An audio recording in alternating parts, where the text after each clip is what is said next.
Hello, college sports fans across the great state of Michigan and beyond. You are listening to the Union of the State podcast, episode 21, the only podcast delivering fan-driven insights into the hottest rivalry in college sports, the Michigan Wolverines versus the Michigan State Spartans.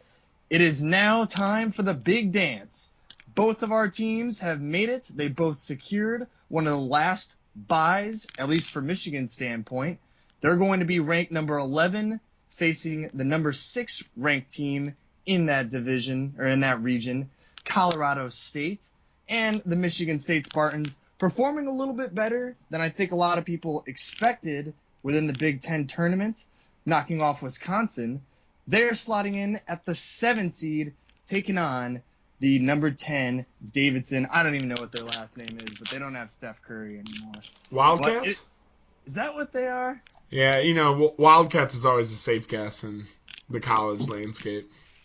It's definitely one of the most common mascots, so I definitely would not be surprised if that was the case. The Cats. But I mean, hey, we're both in the tournament, even though Michigan suffered a back-breaking, epic collapse, losing to Indiana in the first round of the Big Ten tournament. You know, before we get into some of the sad stuff from the past week, we should be happy, right, Rick? We're going into this next round of games here for the tournament, and both of our teams are in. I'd say there's really not too much to complain about from either of our sides, huh? No, what the past is the past. Now it's time to get into the March Madness season here. You know, we don't have to look backwards, Joe. We can, but we don't have to. We can, and I feel like I must, and I'm not going to go into it too much. I'm sure you probably heard it if you're a Michigan or Michigan State fan at this point. Michigan had a 17-point lead with just under 13 minutes to go in the first round of the Big Ten tournament. A pretty contentious 8-9 matchup for the right to play Illinois.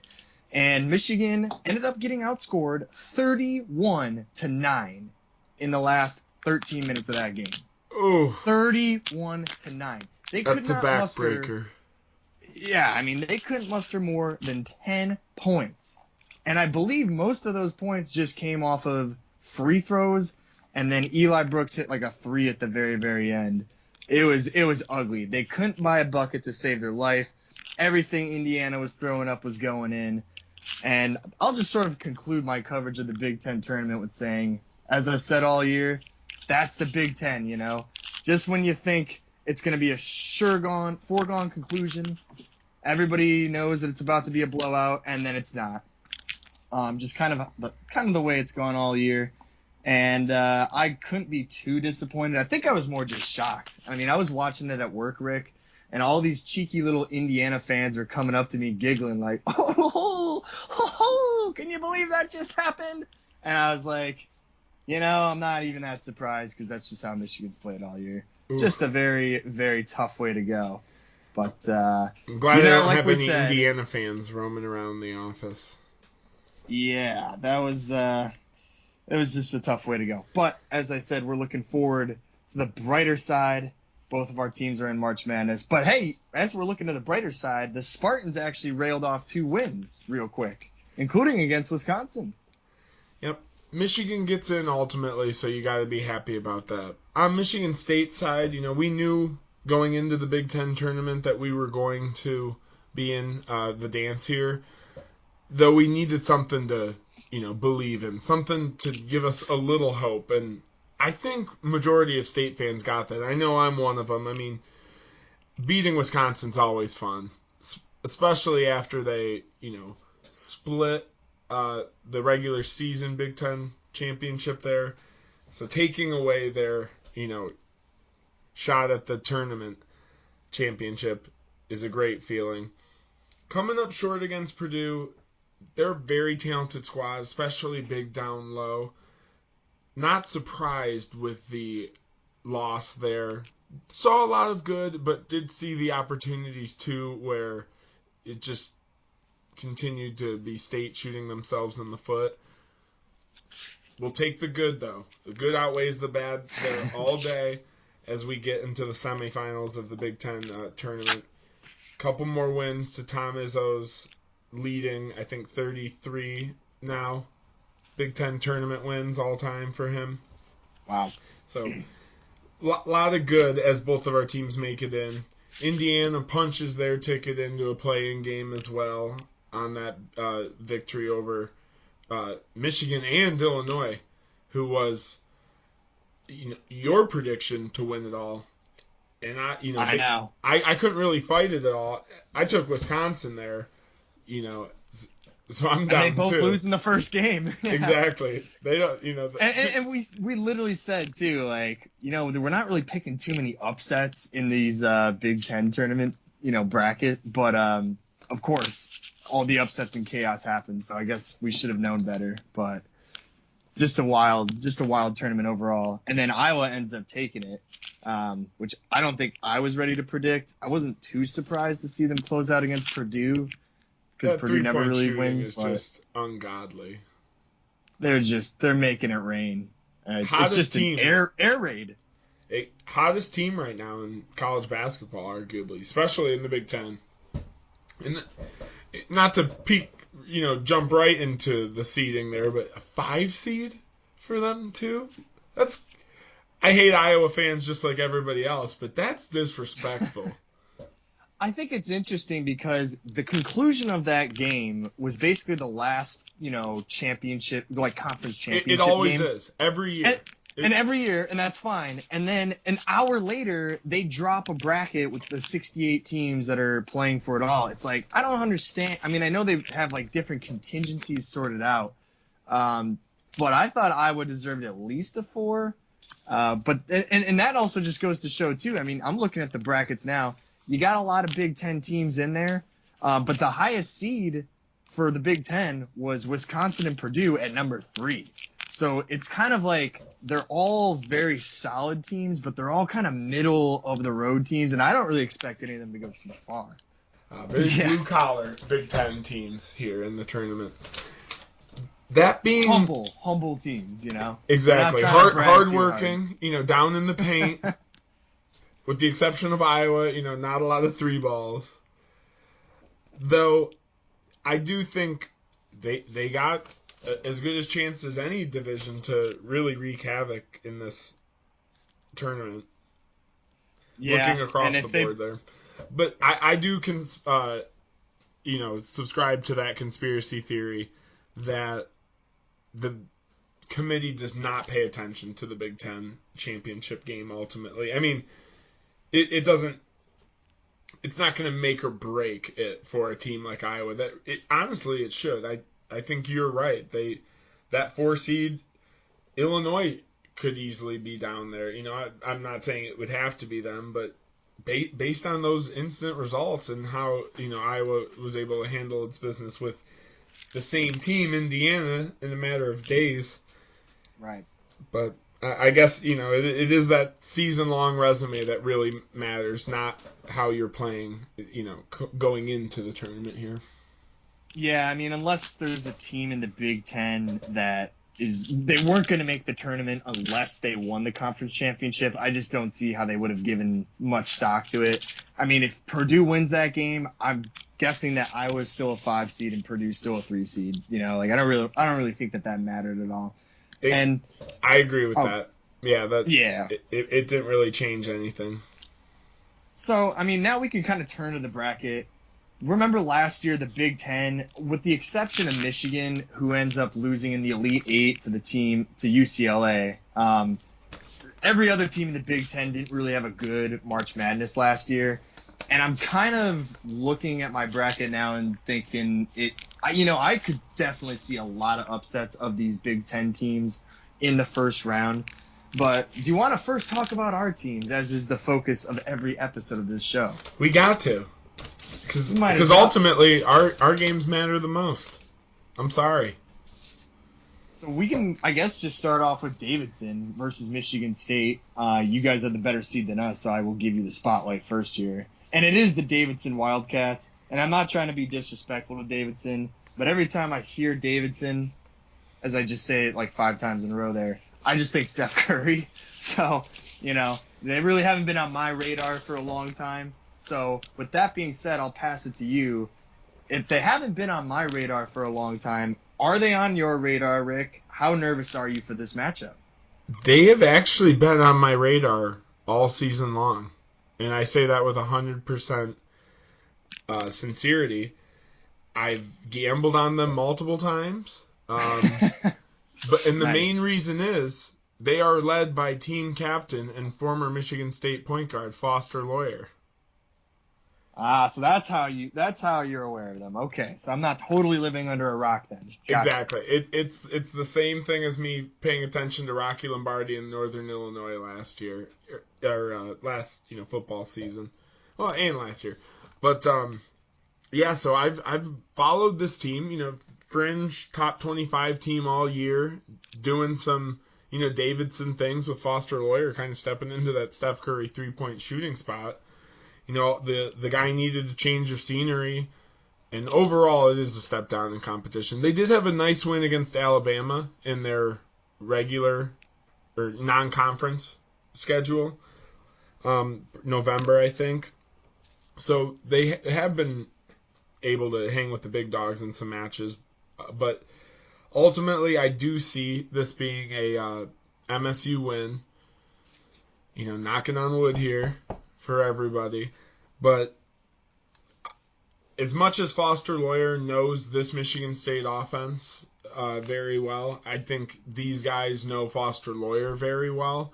And overall, that's just a higher level caliber player between the two squads. Now, this is the Dans and Cinderellas a la Steph Curry have famously lit it up here, so I'm kind of going to predict Foster Loyer is going to make it rain. This is a picture-perfect revenge game for him to come in and, prove that he could hang in this caliber now against, this Michigan State team as to leading it prior. But wild matchup. The committee is looking for little nuggets like this when they're making these, because there's no reason otherwise to see that we couldn't have been anywhere else as we're placed in the West region, right? Versus even the Midwest could have been the 7th seed instead of USC there. It's too much of a coincidence. They're like, all right, let's give it a shot. They're both kind of in that 7-10 range. That's a good matchup. Can't really blame them. And Foster Loyer is kind of famously maligned by the MSU fan base when he was here, as well as other fan bases, including the University of Michigan, just for being, a kind of shorter guy out there who seemed to get his pocket picked more often than not as trying to lead the team from the point guard position.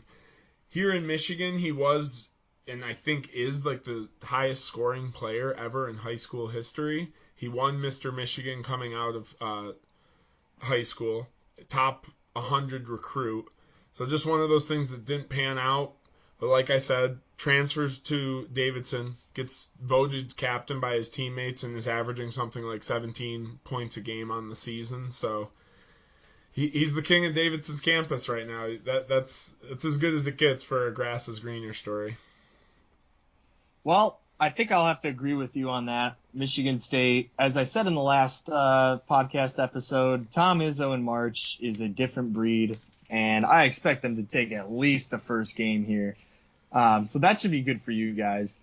Michigan, on the other hand, we're facing the Rams, and it's interesting because the Rams play in the Mountain West Conference. They weren't even the number 1 seed in their own tournament. Boise State was the number 1 seed, and Colorado State in the championship game ends up losing to San Diego State, who actually ends up winning the Mountain West. So there's 2 other teams in that conference that are there. Colorado State does get the best seeding compared to those other 2 teams. Colorado State at 6 and the other 2 were placed at 8. So right away, this is a conference that has a couple other players within it. Michigan just coming off of a really bad loss, especially in Juwan Howard's homecoming. After the 5-game suspension, he comes back, and it looks like they're doing everything right. Hunter Dickinson is just going crazy like he usually does. against the Hoosiers, and then they blow that game. So this one's going to be interesting. I'd be curious to know what the tone was like this week for Michigan practicing. I reckon that they haven't had too much time to dwell on the loss. It's more just like, okay, well, we got to get ready for this tournament. There even was a little bit of controversy too, Rick, that Michigan got placed at 11 to begin with. I think they actually have one of the worst records out of like any of the teams in the actual tournament. I mean, they're sitting at 17 and 14, only 3 games over 500, and with a pretty bad first round bounce in the tournament. So, you know, a lot of people, again, especially at work, were giving me a tough time that Michigan should have at least been relegated to playing one of those play-in games, you know, sort of like Rutgers and Indiana kind of has to. Dude, Michigan versus Notre Dame would have been a fun play-in game. I totally agree with you. I kind of, once I saw that Notre Dame was put in the play-in game, I kind of almost couldn't help but think, wow, they definitely, like, I would not have been even that mad if they had done that, because that just sort of seemed to be where we were headed, because, you know, we kind of thought we were going to be in the tournament, but as soon as they lose that game, it's like, well, who knows? Like, now we're just kind of hoping that we get lucky and get put in to the spot we are. You got some love. You know, the committee had respect for Michigan, and good wins down the line there for the Wolverines. You're right, bad bounce from the tournament, and that statistic especially really has got to haunt the fan base there. Though ultimately, that would have completed my conspiracy for, you know, just going to TV ratings only if they did do the Michigan-Notre Dame game there. So yeah. I'm surprised that it went to Rutgers. And then, you know, and we're rooting for our Big Ten brethren over the Fighting Irish always. Oh, absolutely. But we can't control where we were placed other than trying to win games. But at that point, it's all in the hands of the committee, and they have blessed us with this matchup that I do think is winnable. And it's not unheard of in March Madness to see, you know, a flurry of 11 seeds pull off this upset against the 6 seed. And here's why I think Michigan will be one of those teams to pull off the upset. I want to look at a stat that is kind of interesting. Versus top 25 teams, the Colorado State Rams are 0-0. They haven't played a single top 25 ranked team all year. But Michigan, on the other hand, is 2-7 versus top 25 teams. So both teams, I mean, I guess, you know, with Colorado State, there is actually nothing to go off of. And Michigan kind of poor when it comes to playing those teams. But they've played against a lot of them. And Colorado State was never ranked this year. Michigan was ranked initially, and they fell out. I think this game, just like every other game Michigan plays, it's going to come down to how well can Hunter Dickinson take over the game. Is Colorado State going to be, you know, expecting the pressure that Michigan and every other Big Ten team has faced all year long in terms of big, beefy centers that like to bust you down low in the paint and play physical, aggressive basketball? The Rams, after looking up their team, they have a very efficient offense. They don't turn the ball over a lot, but there's not a lot of dynamic playmakers to speak of. And I think that bodes well for Michigan. We do have our one dynamic playmaker, and at this point of the tournament, you know, Hunter Dickinson, you know, like I said, they went to the Elite Eight last year. He's got some experience. Eli Brooks has been through this a couple times as well before. There's more experience on the Wolverines side. I actually think I saw some stat that the Rams hadn't been in March Madness since I think like 2013. So it's been a long time for them as well. Michigan has more experience. They have Hunter Dickinson.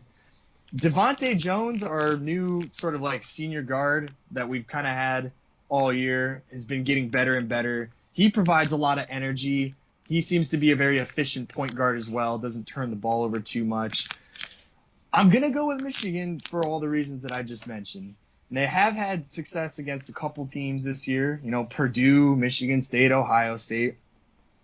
But Dickinson's just too good to be stopped against a team that doesn't have experience going up against Dickinson's.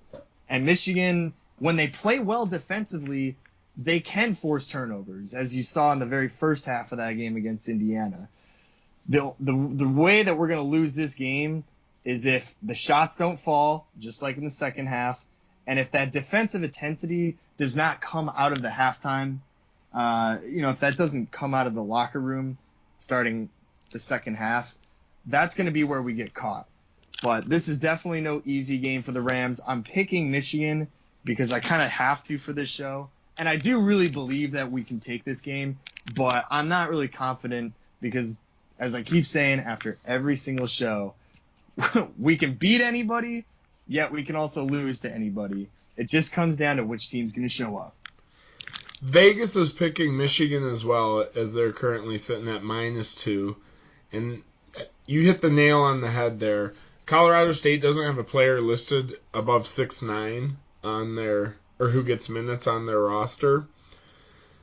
So it's got to be the Hunter Dickinson show. Early, often, if the supporting cast is there with a couple 3 balls, as you're saying, it should be a pretty good win for Michigan as they could advance to the round of 32.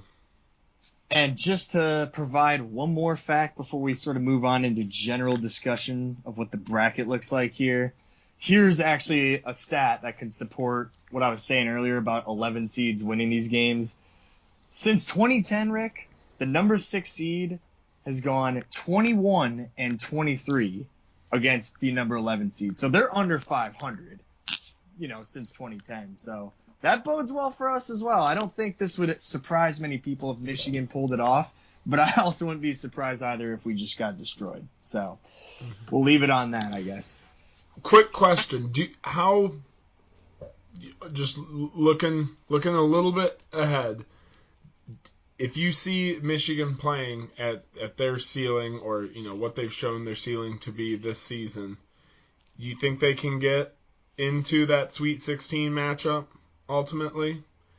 I can, and that's what I was going to talk about, because Tennessee is the likely, the next team that we would face in the second round, and they just won the SEC championship, and that also is interesting because just like the Big Ten, that's a conference that's been up and down a lot. We thought Auburn was going to be the number one. They were ranked number 1 for a while. Kentucky was kind of showing some flashes at some point. I believe they earned they are a number 2 seed. So there's a couple SEC teams in there as well that have sort of been flip-floppy and wishy-washy of late, and that allowed Tennessee to win. But I still think that could be a winnable game too.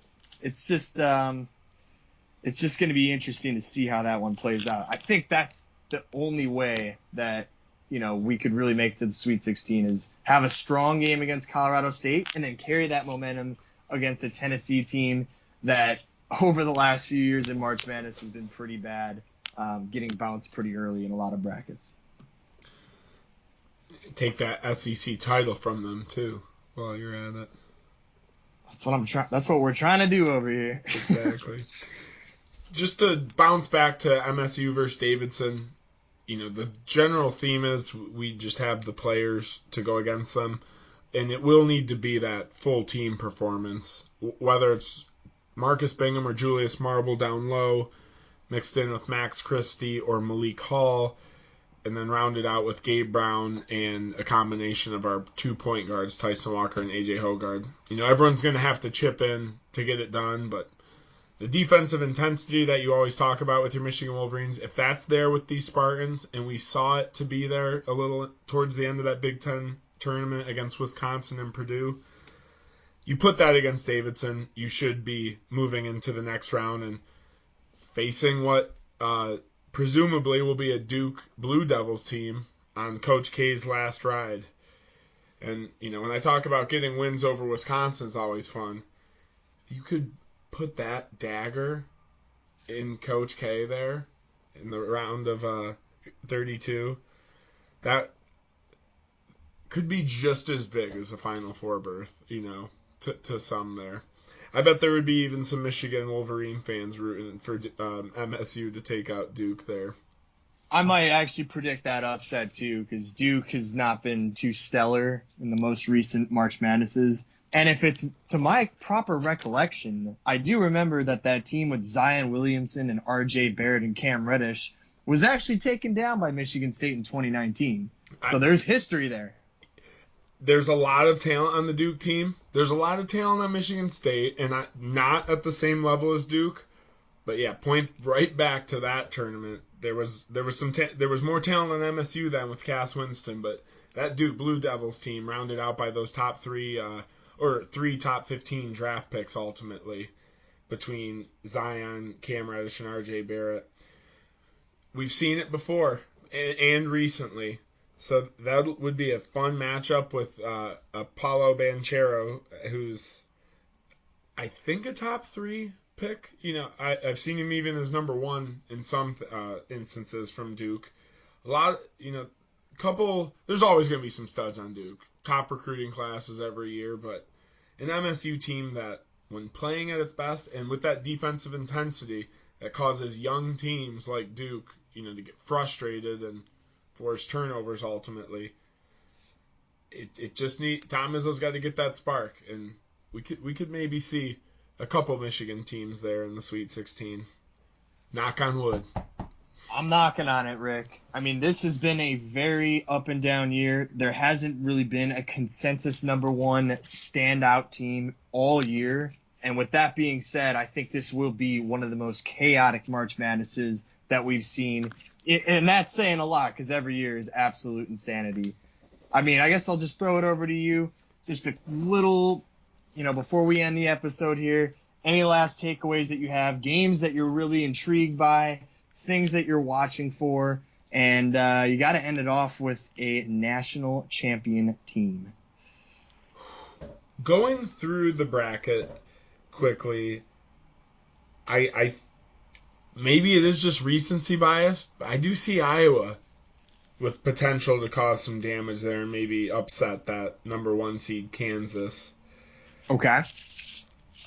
They're just so hot right now. So they're one of the teams that I see winning a couple games. Ultimately, I don't think they'll make it into the Final Four, but prove me wrong, Hawkeyes. You can't win anything ever. Virginia Tech is a hot team. Speaking of the Duke upset recently, Virginia Tech is the one that dished it to them. Yeah, I could crazy. maybe see them beating Purdue, who has looked overly vulnerable in instances as both of our teams knocked them off in late conference play. But overall, I really, that's a lot of chalk throughout this. Baylor, Tucky, I see being the 2 teams there. Auburn ultimately beating Iowa if that damage does happen. And then I got to go with Texas Tech over Gonzaga. No Gonzaga love over here. Every couple of years they get me too behind them come bracket season. And Texas Tech, we know, is just the defensive mastermind school. Yep. And I do think that will be the trap that ultimately keeps Gonzaga away from a Final Four here. So who's taking it all in your mind, if you had to guess today? I've said 2 1 seeds, and I wish I could find another like a different seeded team that I like, a 2 or even a 3 or 4 that I really like. But I'm leaning Arizona, and I feel like that's a popular pick right now. But I do tend to lean on NBA talent as some of these drafts start to get there, on top of tradition, as I just mentioned with the Texas Tech team and what they bring to the table. There's some studs on Arizona. There's some studs on Baylor. Kind of between those 2 teams right now, and let's just go Zona because it's so hard to repeat winning these things.